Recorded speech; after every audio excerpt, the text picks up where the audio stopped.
Historic events have happened one after the other. I think that you need that daily appointment with viewers around the world to try and sort through the news of the day. What's important? Why does it matter to me? How do I put it all in context? We follow the news as it happens and where it happens. And then we also take a step back to walk the viewer through the day's news. That is the mission of Hala Garani tonight. I'm Sam Kiley in Kyiv, and this is CNN. Happening now, breaking news. Hellish scenes from the battlefield as Russian forces launch intense new strikes, shifting focus to eastern Ukraine while continuing to pound Kyiv and other major cities. Tonight, the Pentagon says it's not entirely clear what Kremlin troops will do next as Vladimir Putin's war enters its 6th week.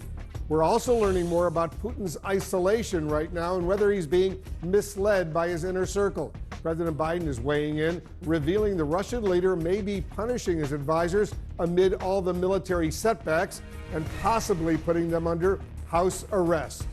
Our correspondents are standing by on the front lines in Ukraine, with refugees in Hungary, and with top officials here in Washington for CNN's live war coverage. We want to welcome our viewers here in the United States and around the world. I'm Wolf Blitzer. You're in the Situation Room.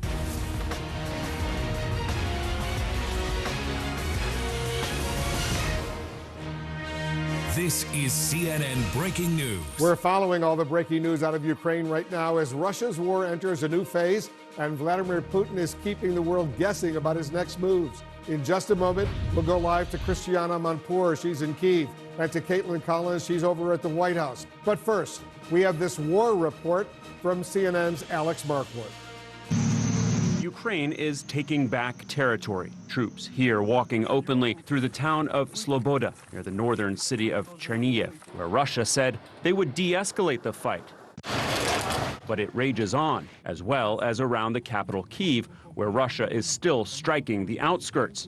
A senior U.S. defense official says that Russia has increased the number of aircraft missions against Kyiv, as well as other targets in Ukraine. President Joe Biden now saying he's skeptical of Russia's claim of withdrawing from around Kyiv. I'm a little skeptical. It's an open question whether he's actually pulling back and going to say, I'm just going to focus on the Donbass and I'm not worried about the rest of the country. I'm a skeptic. It appears so far that he has not pulled all of the idea. He's pulling all the troops out from around Kyiv and moving south. There's no evidence that he's done that. Even as the Ukrainians see some gains in the north, Russia has not let up its deadly decimation of the southern city of Mariupol. Both sides today agreeing on a humanitarian corridor, allowing for residents in the city to escape on buses. And Ukrainian emergency services now say at least 20 people were killed in a Russian strike in the besieged city of Mykolaiv earlier this week. The military governor of the second largest city, Kharkiv, also saying that the region has come under heavier fire. Talks between Ukraine and Russia do go on, but the Ukrainian president, Volodymyr Zelensky, is not sounding optimistic. Yes, we have negotiations process, but they're only words without anything concrete. We will not give anything away, and we will fight for every meter of our land. Zelensky has repeatedly called for a face-to-face meeting with Russian President Vladimir Putin, whom U.S. officials say is being kept in the dark by his military about how his war is really going. An assessment that is shared by British intelligence, which believes the Russian invaders are having serious morale issues. We've seen Russian soldiers, short of weapons and morale, refusing to carry out orders, sabotaging their own equipment, and even accidentally shooting down their own aircraft. Alex Marquardt, CNN, Washington. Thanks very much, Alex, for that report. Let's go live to the Ukrainian capital right now. Our chief international anchor, Christiana Manpour, is on the scene for us. Christiana, the Russian military continues to strike the area where you are around the capital, despite moving a small number of troops away from the city. President Biden said today he's skeptical of Putin's plans for those so-called repositioned forces. Tell us what you are experiencing there. Well, precisely that. Yes, there are some forces which have been observed moving back towards Belarus to regroup, to refit, to resupply, and then who knows where they'll be sent. But in the meantime, And additionally, a senior Defense Department official told me that they will continue using their aircraft and their missiles over places like the capital, Kyiv. And sure enough, a few hours ago today, we actually heard and saw two very, very large missile strikes inside this city. It's very, very rare. It was the first time I had experienced that. Very rare to see these missile strikes so close to the heart of downtown. And that was really quite an extraordinary situation. In the meantime, I was up at outskirts of Kyiv to the northeast, where we were shown some rare footage, or a rare actual, column of armored vehicles and tanks that had been taken out by the Ukrainian forces in the early days of the war, as they actually stopped that column from moving on to the capital. And we saw the tanks, we saw the APCs totally blown out. We understand all the soldiers, according to the Ukrainians, were vaporized, they said. I mean, they were all killed. And I spoke to the actual soldier, the Ukrainian, who took out one of the tanks. 40-year-old Yevgeny, a veteran fighter, proudly tells us this was his handiwork. We all here have one role: to keep the enemy off our land, he says. First thing they did after seeing the village, they started to shell houses, just like that. They didn't see us. They didn't know we were here, so they just started to work on houses. And so I took the tank in my sights and I fired a rocket. And goodbye to him. Now, it's very important to really focus on what he said, because that was in the very early days of the war. And even then, this indiscriminate shooting at just civilian targets was a pattern that started right then. And the soldiers, the Ukrainians, were really, really surprised. They couldn't believe it. They said there was absolutely no reason why that should happen. And yet they did fire at the houses with their tanks and with their heavy machine guns that were affixed to those armored vehicles. In the meantime, President Putin, we understand, as you've reported, isolated, unsure what kind of facts or advice or truth he's getting from anyone around him. But those who have spoken to him believe that he still thinks, for instance, in Mariupol, he calls the people in there, the Ukrainians, all extremists. So we're in for a potentially long haul to try to get relief to Mariupol, because the buses that were sent down there, they had to stop. They weren't able to pick up the residents, and the French government said even the short number of hours that the Russians allowed for these buses before stopping them was nowhere near enough time to actually do a proper evacuation.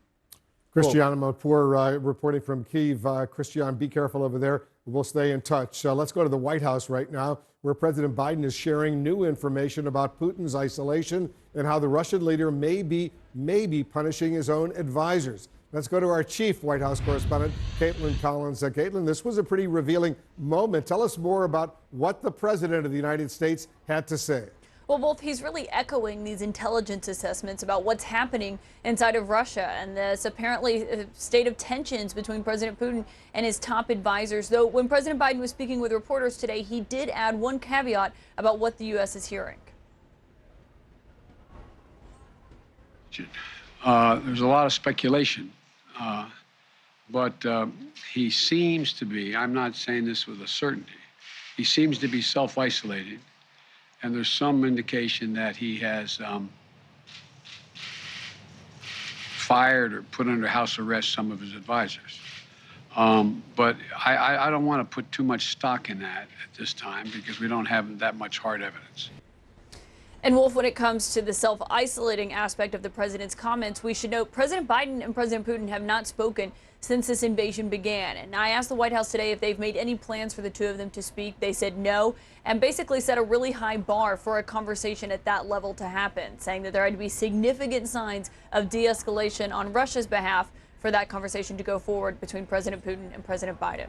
As you know, Caitlin, the president also today took some historic action in an effort to help ease gas prices here in the United States. Yeah, he's tapping into the emergency reserves, Wolf. As you have seen, these prices only go up since this invasion started. Obviously, that is something that Democrats are worried could affect them when the midterms happen in just a few months from now. And the president saying today he empathizes with people who are feeling that pain at the pump. So now they are going to be releasing 1 million barrels a day for the next 6 months. That's going to be up to about 180 million barrels of oil released from these strategic reserves, Wolf. Though we should note, industry experts say they believe that this summer you could still see those record high prices happening. There is a big concern about that.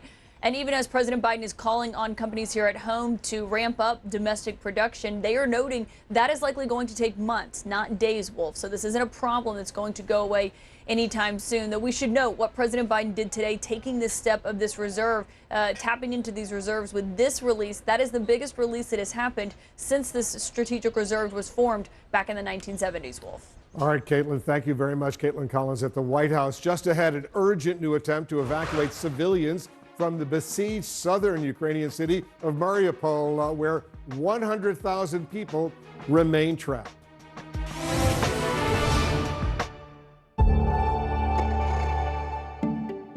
We decided a few years ago to set out on a journey which we call Enable a Fossil-Free Living Within One Generation.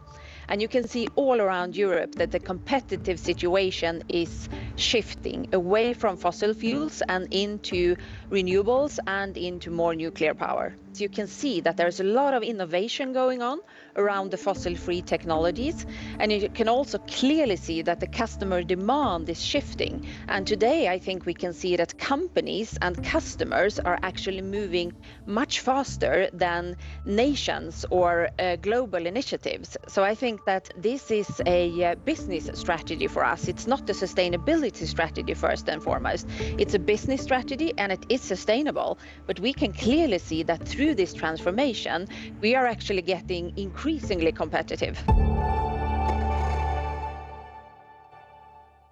Mainland China tolerates no signs of dissent whatsoever. Are you anticipating dozens of people being prosecuted? Hundreds? Thousands? Stories of mass internment camps have been trickling out. Do you think you'll see your husband again? This period of mourning is taking place in a real climate of fear. The humanitarian crisis that is unfolding in front of our eyes here. This is one of the cells. Come on in here. We're flying over ISIS front lines. This is the only protection we have. Nerves are still very much on edge. Firefighters have been battling this blaze for weeks. What do you say to people who question climate change? We need to do something now. Ivan Watson, CNN.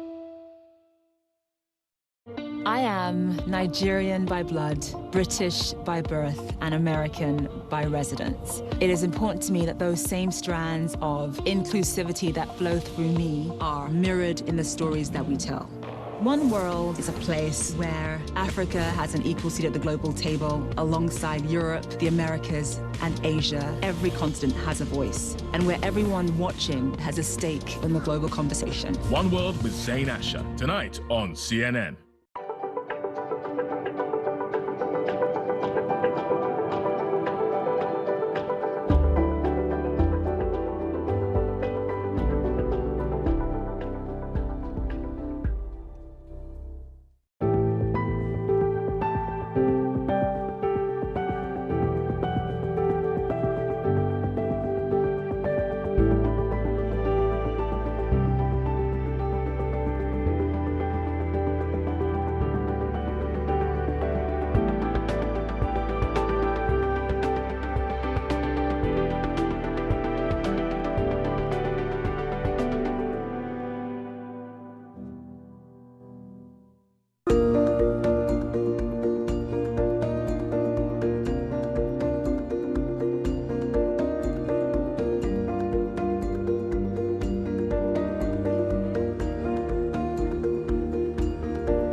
breaking news we're following tonight. The exodus from the Russian invasion of Ukraine now topping, get this, 4 million people. And it includes not only Ukrainians, but also non-Ukrainians who called the country home.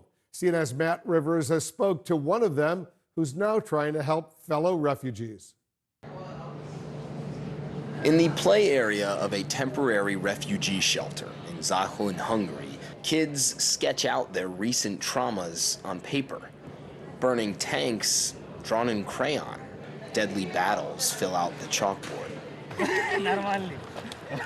Just outside that tent, Anmal Gupta can't erase their pain, but he can get one of those kids a stuffed animal and a smile in the process. When someone says, "I'm scared," what do you say to them? Then we tell them what's going to happen next and everything will be okay, so you don't have to worry. Cool. And then I start joking with them, so a little bit there. You're good at that. Yes, yes, that I know. A smile, he says, goes a long way. Anmal is a volunteer, having spent the last month just across the Ukraine border, helping weary Ukrainians navigate the first few steps of new lives as refugees in Hungary. The native of northern India is fluent in Russian, a skill honed over his years studying for a medical degree in the city of Kharkiv, Ukraine. He was living there when the bombs first started falling. His apartment was destroyed, his motorcycle hit by bullets and shrapnel, and his nights spent in bomb shelters. He fled to Hungary, but still, he wanted to help. As a foreigner, he says, he lost very little, while his friends, Ukrainians, have lost everything. Is that part of the motivation that you have for being here? Yes, it can be. It can be, because I have been with them for 9 years, and it feels like they are also my family. And he's not the only foreigner once living in Ukraine that still wants to help. Behind Kiosk Restaurant's fancy dining room in Budapest works a man who just 2 weeks ago was fleeing from explosions. Even Ezeudo works in the kitchen, but in early March, he was in Kharkiv. He fled when the Russians attacked. So, were you scared? Yeah, I was so scared, because all the bombing stuff, it's also shaking our building. He was studying there for a degree in business administration and wants to go back. But for now, he and his colleagues spend a part of their day cooking free meals for refugees. At least I'm helping so that they are going to give some people food, some people that doesn't have anything to eat. Back at the border, hundreds of refugees are headed in Budapest's direction. Anmal picks up some tickets, hands them out, then picks up some bags, and walks people to the train. He has done this every single day for a month now. So from us, a question. How long do you think you're going to stay here? As long as needed. As long as needed. And when will that be? No idea. That's the thing. I have no idea. But I believe that there will be some point when people will stop coming. But that time hasn't yet come, and so he keeps helping amidst a crowd of people who need it. It's right where he wants to be.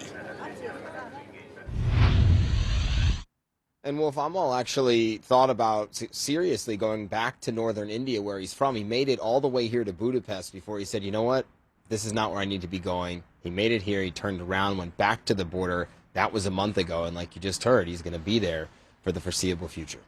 All right, thanks very much, Matt Rivers in Budapest for us. A very important report. Joining us now, Anastasia Paraskevova, one of the millions of displaced Ukrainians. Anastasia, thank you so much for joining us. I know you fled your home in Kharkiv earlier this month. So what goes through your mind, Anastasia, when you see this latest brutal Russian bombardment? Well, as everybody else in Ukraine, the thing I think about the most is, will there be my city to return to? Will there be something to rebuild? Will I have a home? Will people who I know, who I knew my whole life, who I care about, will they be there? Will they be alive? Things like that. It's hard to watch something you love that all of us have built to be a beautiful city one of the best cities for living in Ukraine, to be just destroyed. Are you still in touch? It's very, very hard.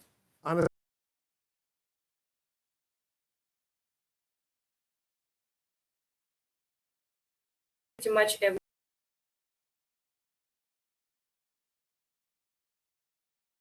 one of the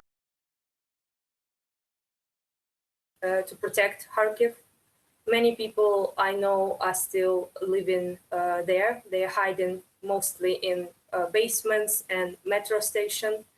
But yes, I keep in touch with everyone I know, and some people I know have left, but many are still in Kharkiv. And our hearts go out to them. I hope they're going to be okay. What has this crisis, Anastasia, revealed to you about your fellow Ukrainian people and what they're fighting for right now? We fight for the same things that Ukrainians of previous generations have fought for. It's for us, it's not a war. It's the war. It's the same war. We fight against tyranny, against imperialism, against anyone for all these years who was trying to destroy Ukraine. It's not the first time Russia has tried to destroy us. We hope it will be their last attempt at doing so. We fight for our right to blackmail our government, as we did all those years. We fight for democracy, to the right to elect our government. We fight for freedom. We fight for everything we love, and we want future generations to have everything we did have all those years of independence and more, better. Well, let's hope let's hope you're successful in this fight. Anastasia, thank you so much for joining us. Good luck to you. Good luck to everyone in Ukraine right now. Our hearts go out to you. And this important note to our viewers for information about how you can help these humanitarian efforts in Ukraine, go to cnn.com/impact and help impact your world. The breaking news continues next. 100,000 people trapped in a besieged Ukrainian city right now. We'll have the latest on the desperate effort to try to get them to safety. That's next.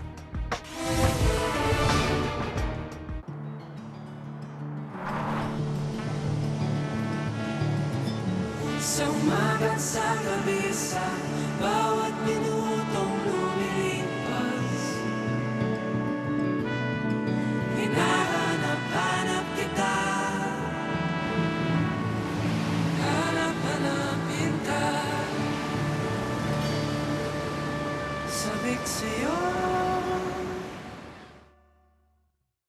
This is CNN. More people get their news from CNN than any other news source.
You can help the refugees from Ukraine.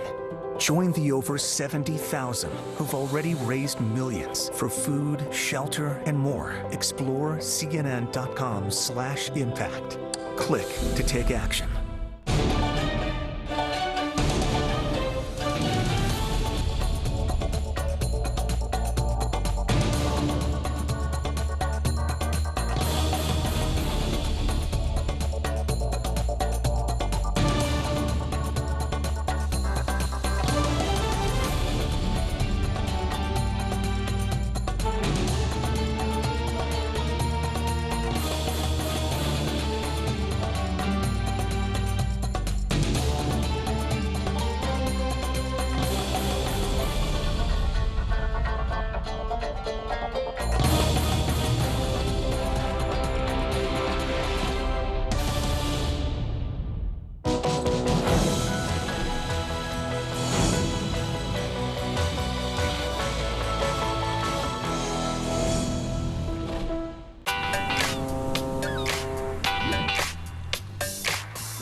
Business is all about making connections. But some connections are easier to make than others. With a CNN partner hotel, the world is always at your fingertips. CNN partner hotels, connected to your world. Out front tonight, a potential breakthrough in treating coronavirus. We've gotten very little help from the federal government. Could all this spending lead to a bigger economic crisis? One of our viewers saw you last night on the show. She says she's going to pay your rent this month. Shut up. I want to go now to an incredible story of survival. Would you do it all again in terms of being a nurse, knowing that that could put you at risk for this? I want to help people more than I ever have. Aaron Burnett out front, tonight on CNN. I'm Rafael Romo in Lviv, Ukraine. This is CNN. There's more breaking news out of Ukraine on a new effort to evacuate civilians trapped in the besieged city of Mariupol. Our senior international correspondent, Ivan Watson, is in southern Ukraine for us. Ivan, the Ukrainian government now estimates that some 100,000 civilians, men, women, and children, are simply trapped in that besieged city of Mariupol, which essentially is already in ruins. Update us on the rather complicated efforts to try to evacuate these people to safety. Yeah, it is tricky. I mean, the Ukrainian government this morning started by saying that they'd gotten a message via the International Committee of the Red Cross that the Russian military was going to allow evacuations today. So they announced that they were going to have their own ceasefire and send about 45 buses from Zaporizhia, where I am now, in the direction of Mariupol. At the end of the day, the Ukrainian government says almost 1,500 people made it out of Mariupol in their own cars, their own private cars, but the buses were held up at a town occupied by the Russians near Mariupol. About 30-plus buses have been held there at the entrance to the town overnight. Another 12 buses, I believe, the Ukrainian government says, were held at another Russian-occupied town called Melitopol, and they had been carrying 14 tons of food and medicine, which the Ukrainian government now accuses the Russian military of confiscating.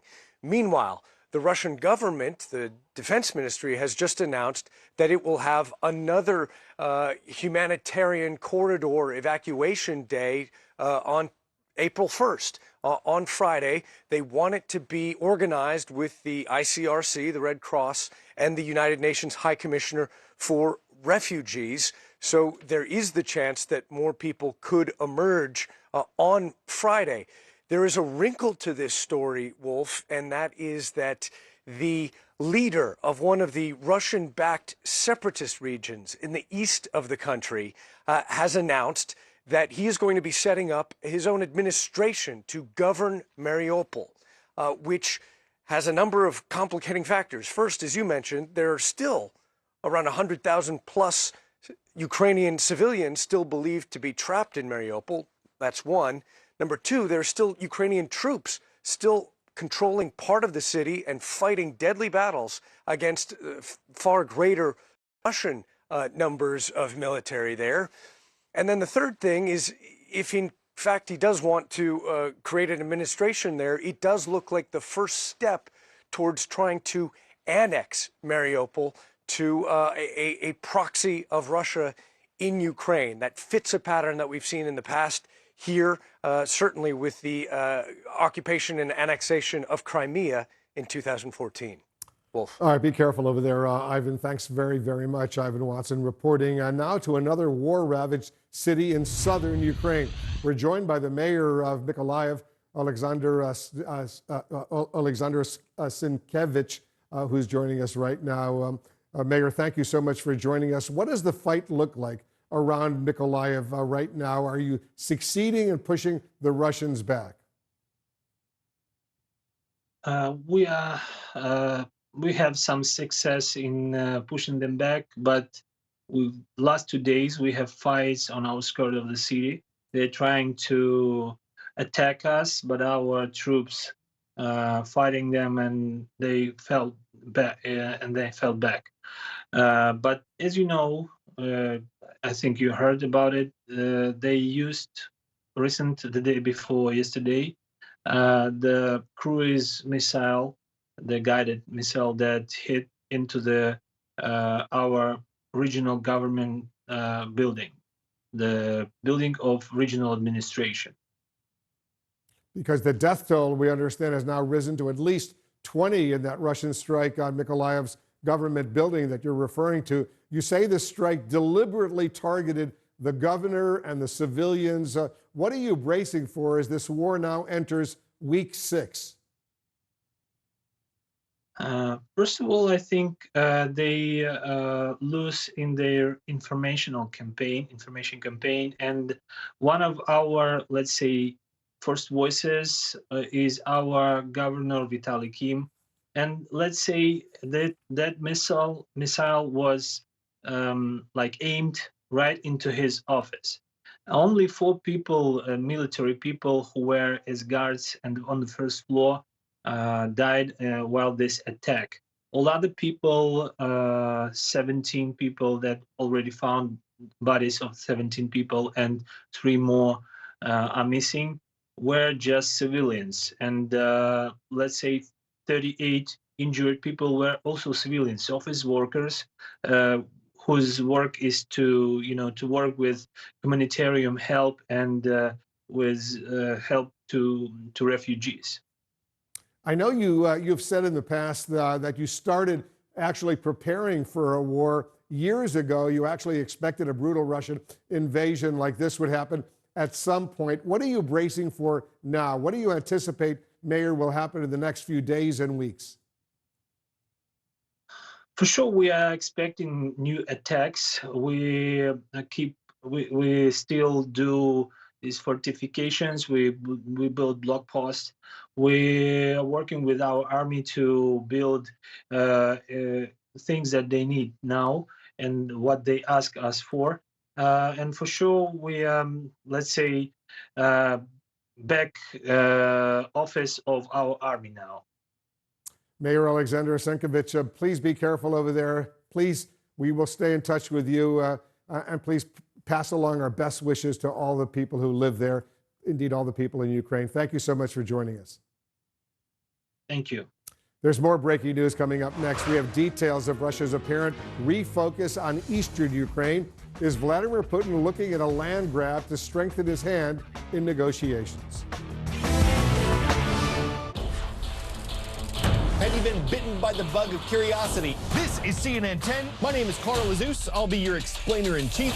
Global news. International relations are the key factors. Relevant stories. Everyday people whose action is changing their community. Complex issues explained. We're going back to the future.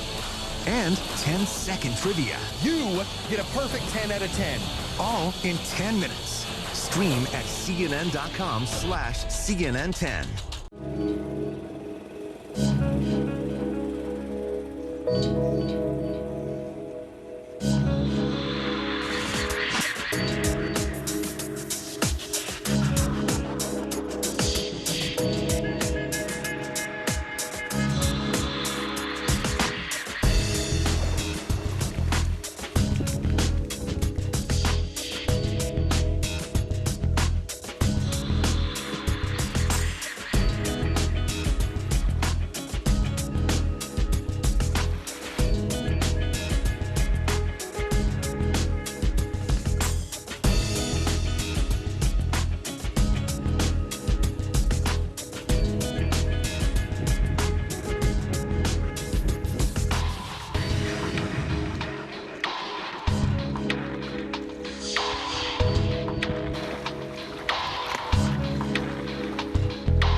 Nuts of all varieties are good sources of fat, fiber, and protein.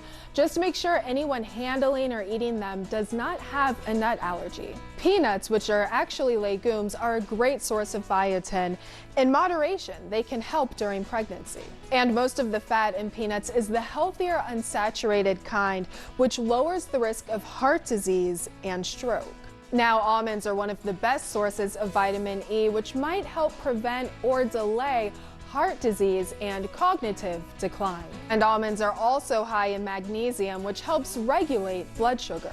Not only do walnuts provide more antioxidants than any other nut, but studies suggest walnuts may help decrease inflammation, a factor in many chronic diseases. Cashews provide the nutrients magnesium and manganese to help keep bones healthy.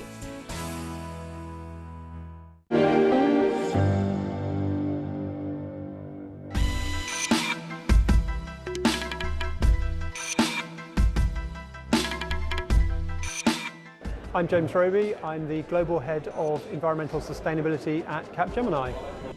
People often ask, why should businesses care about sustainability?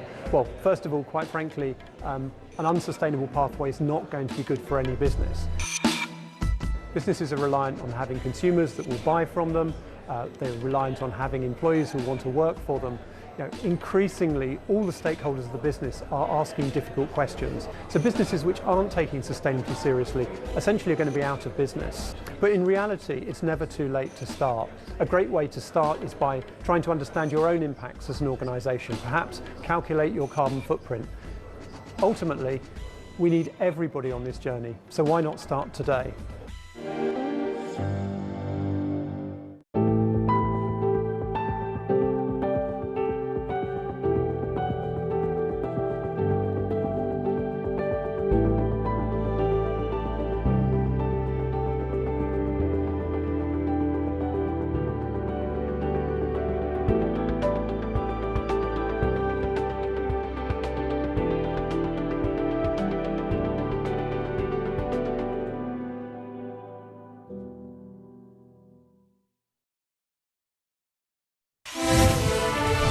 Breaking news, relentless Russian shelling of key Ukrainian cities despite Moscow's promise to reduce attacks. Let's take a closer look at the situation with CNN military analyst, retired Air Force Colonel Cedric Leighton. Colonel, thanks so much for joining us. As you know, the senior U.S. defense official has told CNN that the Russians are now focusing in on 4 specific areas: Kyiv, Chernihiv, Izium, and the Donbas region. Tell us why the Russians seem to be targeting these areas with major air power.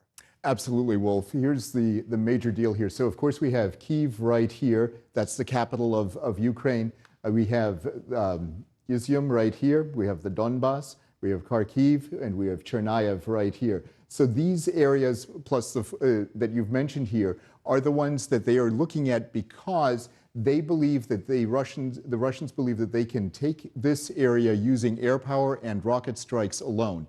This makes more sense for them to do than to use their armed forces, which of course have gotten into a lot of trouble with all the different perturbations that they've had getting from A to B when it comes to their convoys that didn't work, their personnel that didn't obey orders, and the other things that have become problems that way.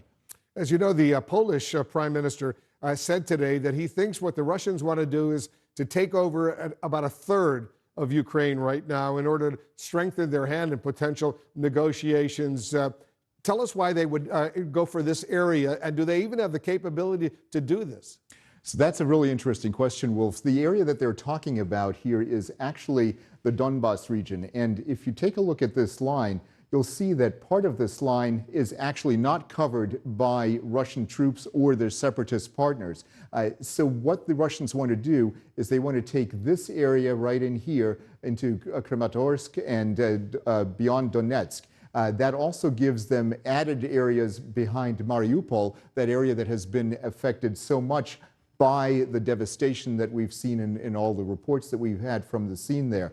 So this is about a third, a little less than a third of the country. They could move that out a little bit further this way. Regardless, this would be the area of eastern Ukraine that they would take a look at and they would want to grab because it is Russian populated and it is also an area that is very rich agriculturally and industrially. You know, it's interesting that the Russians apparently have decided to withdraw from the Chernobyl nuclear facility that's not very far away from Kyiv. Tell us about that. Yes, Wolf. The area there in just north of Kyiv, this is Chernobyl. And this is, of course, the scene of the nuclear devastation in 1986 when the reactor actually malfunctioned and radiation spread throughout large portions of Europe. Well, what has happened here is that Russian troops have come in, they have gone into this area, they've occupied parts of it, and they have actually been affected by some of the radiation potentially, and that was perhaps the reason that they moved, because of potential radiation effects to their health and also their inability to really move the Ukrainians out of there. Colonel Senator Layton, as usual, thank you very, very much for that explanation. There's more breaking news we're following. New details just coming in about what former President Trump's son-in-law, Jared Kushner, told the House Select Committee investigating the January 6th insurrection. We'll have details for you. Plus, Chris Rock breaking his silence on the Oscars, slap seen and heard around the world. This is the result of one single blast. 3.3 million Ukrainians have now fled this country. You don't have to go far to find a family who has been displaced. We just heard an air raid siren ring out. We run down to cover. It is hard to imagine life returning here. In Kiev, Dnipro, Poland. This is CNN.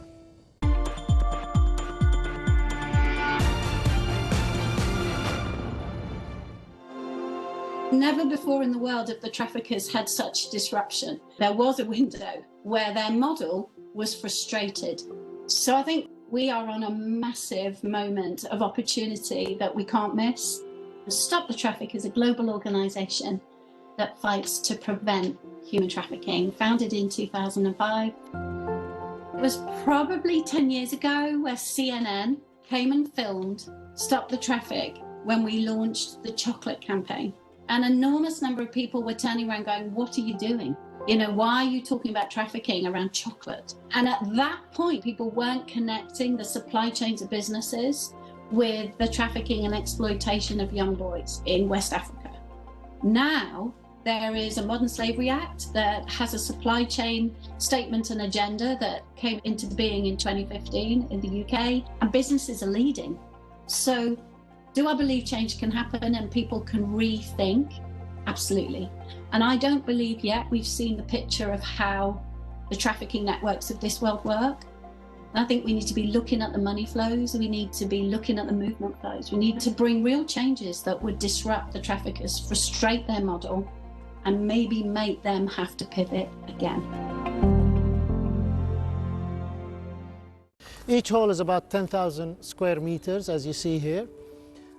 To get more insight into the kingdom's strategy, I met up with the Minister of Industry, Commerce and Tourism at one of the country's flagship projects, the Bahrain International Exhibition and Convention Centre.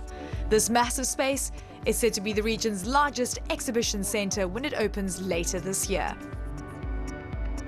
Bahrain was already under pressure economically before the pandemic. The pandemic brought along with it a lot more pain.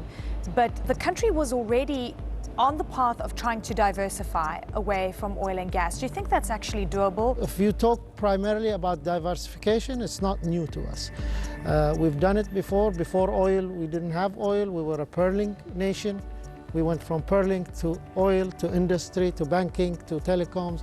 And I'm sure we'll find more and more as we go along. I think the biggest asset in Bahrain is the Bahrainis themselves.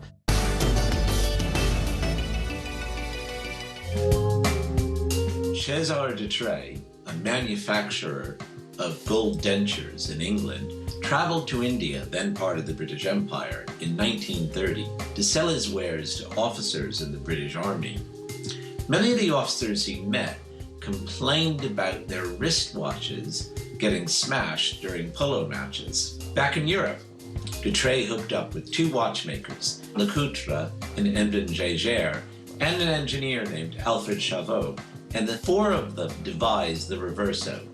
Now, the unique feature of the Reverso is that the case slides and flips over, so the glass part of the watch, the crystal, is not exposed. What is exposed is a solid metal back, which can withstand any bumps and smashes during a polo match or any other sport.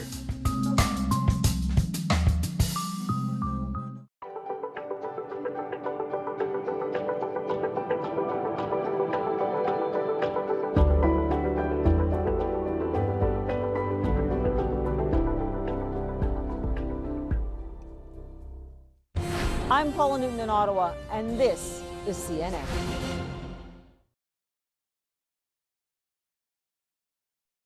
We have much more on the coverage of the war in Ukraine. That's just ahead, but there's more breaking news we're following as well, including new details right now about what former President Trump's son-in-law, Jared Kushner, told the House Select Committee investigating the January 6th insurrection. Our congressional correspondent Ryan Nobles is working the story for us. Ryan, let's start with what's happening today. Kushner meeting remotely with the committee. You have some new information.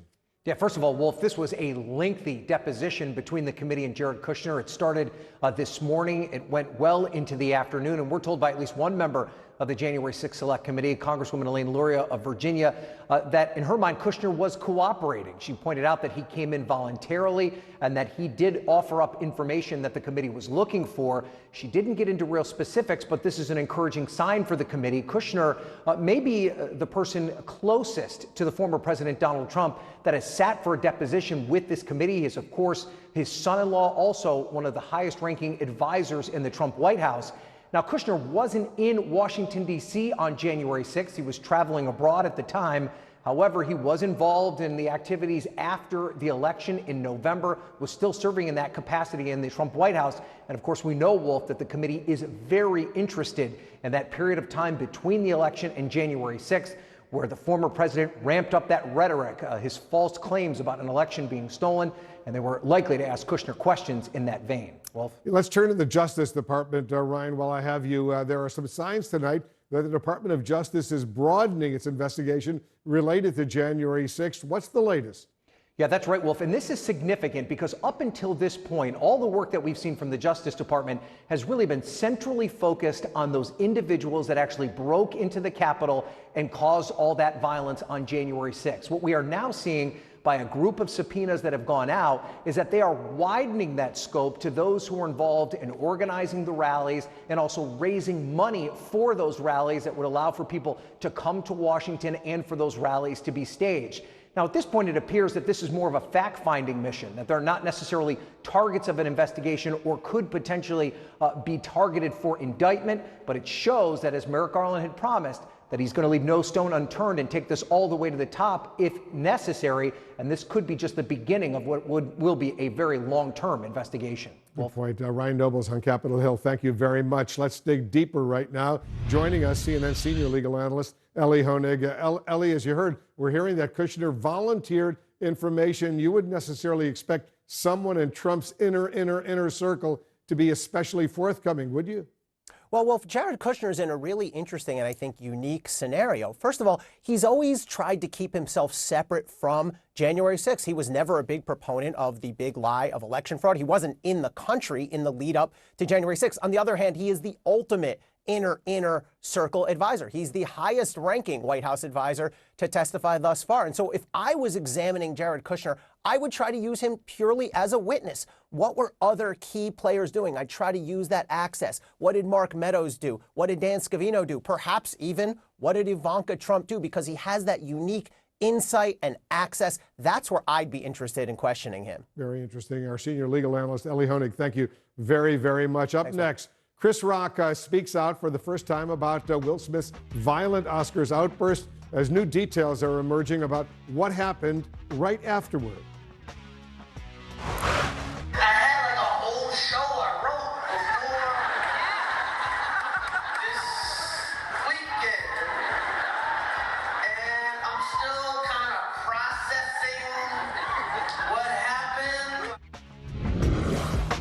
This is CNN. More people get their news from CNN than any other news source.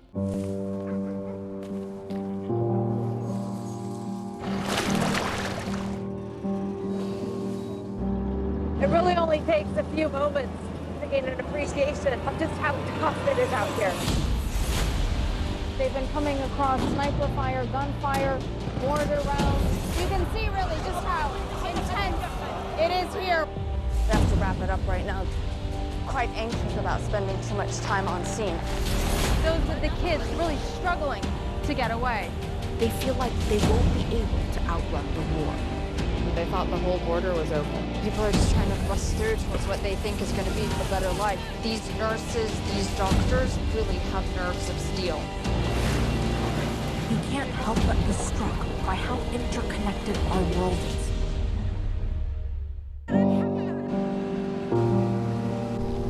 Arwa Damon, CNN. The world's biggest business stories in one place. Expert analysis from every corner of the globe. Marketplace, Africa, Asia, Europe, and Middle East. With CNNBusiness.com. Once-in-a-generation opportunity. Technology, innovation, business.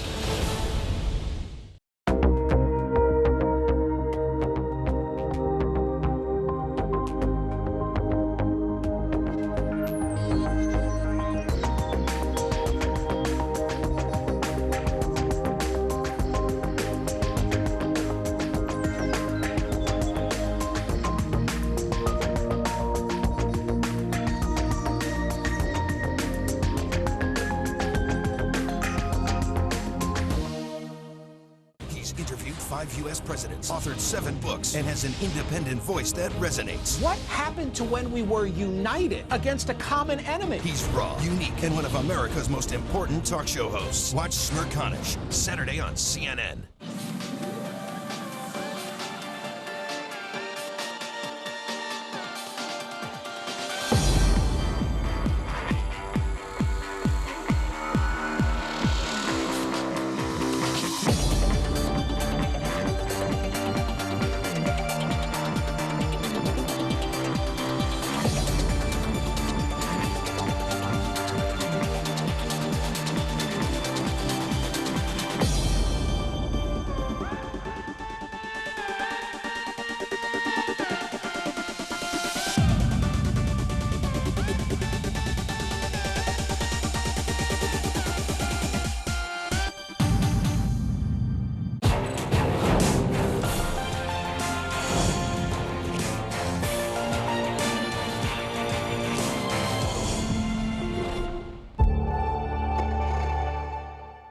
My advice to young people, it's quite interesting that it may look contrarian. I say longevity or experience is what drives your enterprise. Yeah, sometimes when I speak to young people, they say, I want to come in today and become the largest business or the largest bank in our market. I haven't seen that happen in the last 2 decades, and I don't think it's going to happen. Because when you look at the most successful companies in the world today, Apple or Amazon, they have taken time to build. In that time, you build experience, you build knowledge, you understand customers, you build churn. That's what drives business. I think the short-term ambition of make it today at all costs is a very short-term ambition. And because our young people today will live a long life because of health advancements, they have 100 years to live, then they're going to build for the future today. I'm Christiana Amanpour near Kyiv. This is CNN.